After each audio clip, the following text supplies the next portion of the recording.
Monday and Tuesday of last week, GameStop jumped 41 and 27%, respectively. Joining us now, North Carolina Congressman Patrick McHenry. He's a ranking member of the House Financial Services Committee, and we definitely want to talk about this. But my first question is, are we going to be able to tell the difference between the House and the Senate if we lose a filibuster, Congressman? Is that going to happen? No, I think, look, the Senate has its own challenges, but what we don't want are two chambers of the legislative branch that act the same. Well, as a member of the House for the last 16 years, I can tell you there's some good and the bad. The Senate's more like a country club. The House is more like a truck stop. And I think you get a better culture out of the combination of the two than just having both act like country clubs or truck stops. Yeah, truck stops, people are actually, occasionally involved in real life, whereas at the country club, not so much. And that's what we see. Well, it's getting interesting. We'll see. There's a lot of conjecture, a lot swirling around. Obviously, cable news is all over that kind of stuff. But let's talk GameStop. And it's still, it's still being gamified, if you will. Well, I don't know whether that's good or bad. And the point has been made, and it's been made successfully. Senator Pat Toomey was on saying, okay, you explain the difference to me between what Tesla was valued at when it was at its highs and what GameStop was valued at its highs. You tell me that that's a completely different situation. And it's tough to make the argument that is a completely different situation. So does something need to be done, or is this just market action we're going to keep an eye on but not do anything about? But can't you go pick out a dozen stocks or 24 stocks or actually the whole market and say that there's something else at play here? So look, for us in the House, my committee Democrats have chosen the panel they want today. They've already chosen the conclusion. They decided that in the first hearing. And their conclusion is you need a financial transaction tax, you need more regulation, you need a slower market, you need less risk-taking, you need more generic products that are kind of boring.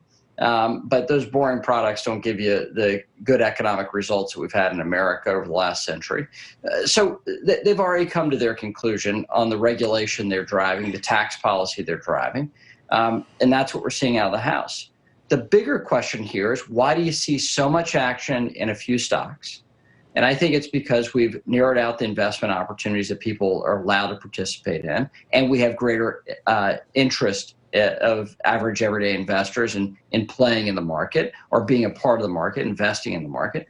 And second, not only have you narrowed out the number of stocks, we have fewer public companies to actually invest in. And so I think this is kind of a multi-layered challenge before you even talk about Federal Reserve policy and fiscal policy that have contributed to people having a significant amount of quote-unquote savings to put at risk in the market.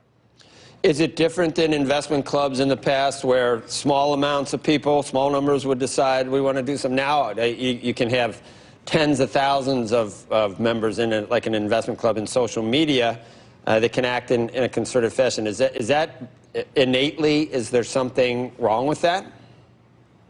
I don't think so. The idea that we're going to put technology back in the box doesn't work either. This is like saying we want to roll back the ability for people to communicate in real time. Well, you could slow it down conceivably. You could regulate it. You can have something to review. Regulators to review after the fact. But you can't stop people from communicating. You can't stop people from talking, and you can't put technology back in the box. That's just it's sort of a dumb outcome, no matter what party's proposing it. Congressman, the question that I'm grappling with, and that I imagine maybe you're grappling with too, is what the role of policy is supposed to be around the idea of speculation, right? Should people have the freedom to speculate freely, if you will, or not? And so when you look at some of these systems, whether it's Robinhood, which is, I think it's almost inarguable to say it's gamified some of this, right? And then you look at some of the new products that are coming on the market, SPACs and the like, and some of the disclosure issues around those things, so that it's unclear whether investors, dare I say, fully understand what's happening and understand the risks involved, what the role of government is supposed to be in those instances. Okay, well then that's a huge debate, and you and I can have a big debate about this. What I think is people should have the power to make decisions with their own money, but buyer beware.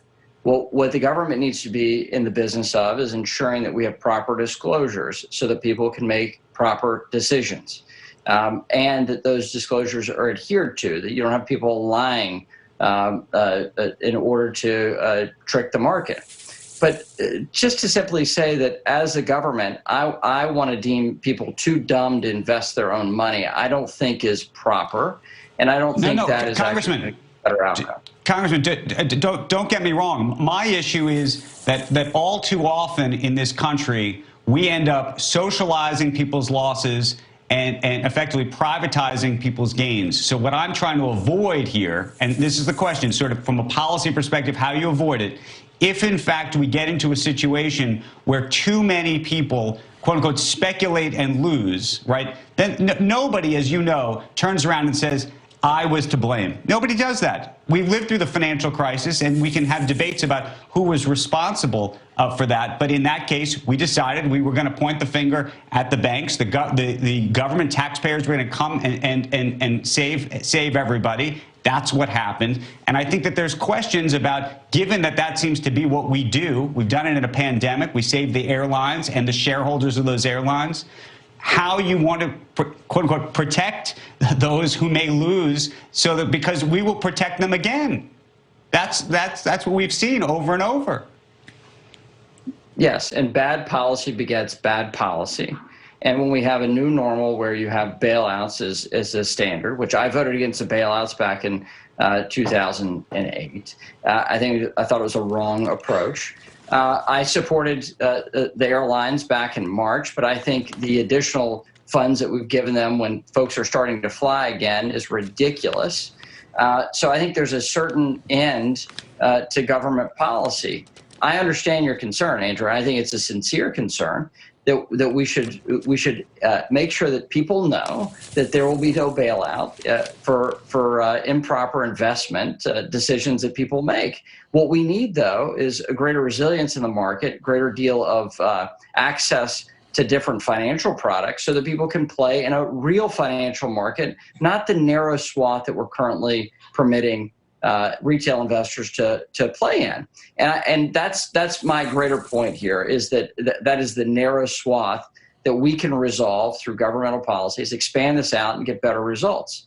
We haven't talked about Fed policy here. We haven't talked about the $2 trillion stimulus bill. Those things are contributors to this as well.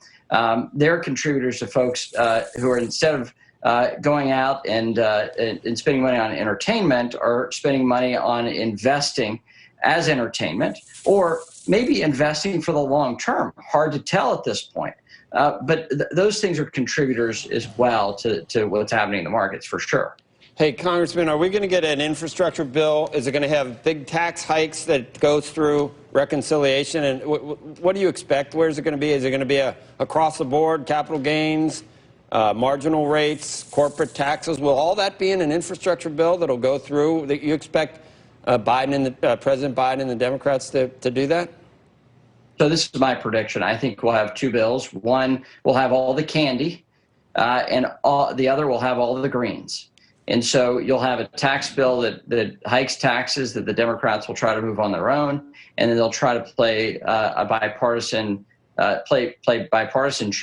at least for once, on an infrastructure plan. Now, in the House, it's very different than the debate in the nation.